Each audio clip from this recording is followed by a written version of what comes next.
Clip number 1124. اس clip میں آپ قرآن پاک کی سورہ روم کی آیت نمبر 36 سے 38 تک کی تلاوت، ترجمہ اور تفسیر قرآن صراط الجنان سماعت فرمائیں گے. بسم اللہ الرحمن الرحیم. ترجمہ: اللہ کے نام سے شروع جو نہایت مہربان رحمت والا ہے.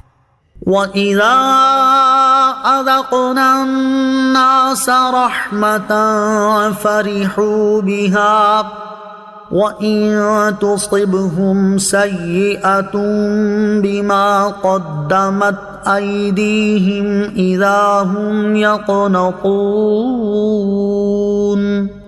ترجمہ: اور جب ہم لوگوں کو رحمت کا مزہ دیتے ہیں تو اس پر خوش ہو جاتے ہیں، اور اگر انہیں ان کے ہاتھوں کے آگے بھیجے ہوئے اعمال کی وجہ سے کوئی برائی پہنچے تو اس وقت وہ نا امید ہو جاتے ہیں. وَإِذَا أَذَقْنَا النَّاسَ رَحْمَةً، اور جب ہم لوگوں کو رحمت کا مزہ دیتے ہیں، یعنی جب ہم لوگوں کو تندرستی اور وسعت رزق کا مزہ دیتے ہیں تو وہ اس پر خوش ہو جاتے ہیں اور اس کی وجہ سے اتراتے ہیں، اور اگر انہیں ان کی معصیت اور ان کے گناہوں کی وجہ سے کوئی برائی پہنچے تو اس وقت وہ اللہ تعالیٰ کی رحمت سے نا امید ہو جاتے ہیں. اور یہ بات مومن کی شان کے خلاف ہے، کیونکہ مومن کا حال یہ ہے کہ جب اسے نعمت ملتی ہے تو وہ شکر گزاری کرتا ہے، اور جب اسے سختی پہنچتی ہے تو اللہ تعالیٰ کی رحمت کا امیدوار رہتا ہے. اولم يروا ان اللہ يبسط الرزق لمن يشاء ويقدر ان في ذلك لآیات لقوم یؤمنون. ترجمہ: اور کیا انہوں نے نہ دیکھا کہ اللہ رزق وسیع فرماتا ہے جس کے لیے چاہتا ہے اور تنگ فرما دیتا ہے، بے شک اس میں ایمان والوں کے لیے نشانیاں ہیں. اولم یرو، اور کیا انہوں نے نہ دیکھا، یعنی کیا مشرکوں نے اس چیز کا مشاہدہ نہیں کیا کہ اللہ تعالیٰ جس کے لیے چاہتا ہے رزق وسیع فرما دیتا ہے اور جس کے لیے چاہتا ہے رزق تنگ فرما دیتا ہے. رزق کی وسعت میں حکمت یہ ہے کہ وسیع رزق میں اس شخص کی بھلائی ہوتی ہے یا اس کا امتحان مقصود ہوتا ہے کہ وہ اس پر اللہ تعالیٰ کا شکر ادا کرتا ہے یا نہیں، اور رزق کی تنگی میں حکمت یہ ہے کہ اس شخص کے نظام کی درستی تھوڑے رزق میں ہوتی ہے یا اس کا امتحان مقصود ہوتا ہے کہ وہ رزق کی تنگی پر صبر کرتا ہے یا نہیں.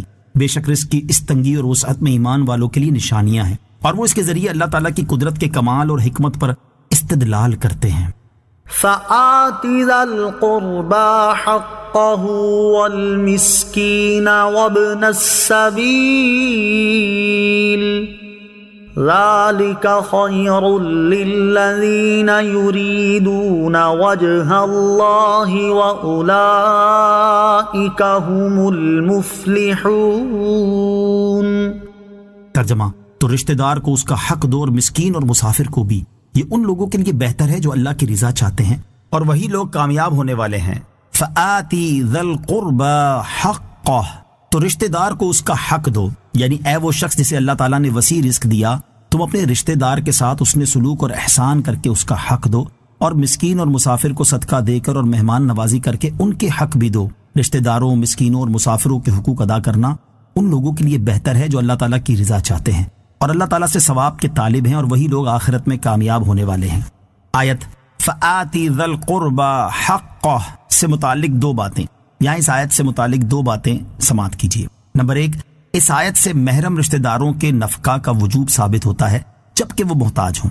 نمبر 2، اس سے معلوم ہوا کہ جو شخص رشتہ داروں سے حسن سلوک اور صدقہ و خیرات نام و نمود اور رسم کی پابندی کی وجہ سے نہیں بلکہ محض اللہ تعالیٰ کی رضا کے لیے کرے، وہی ثواب کا مستحق ہے. صلو علی الحبیب صلی اللہ تعالی علی محمد صلی اللہ تعالی وسلم. مجھے اپنی اور ساری دنیا کی لوگوں کی اصلاح کی کوشش کرنی ہے انشاءاللہ عز و جل.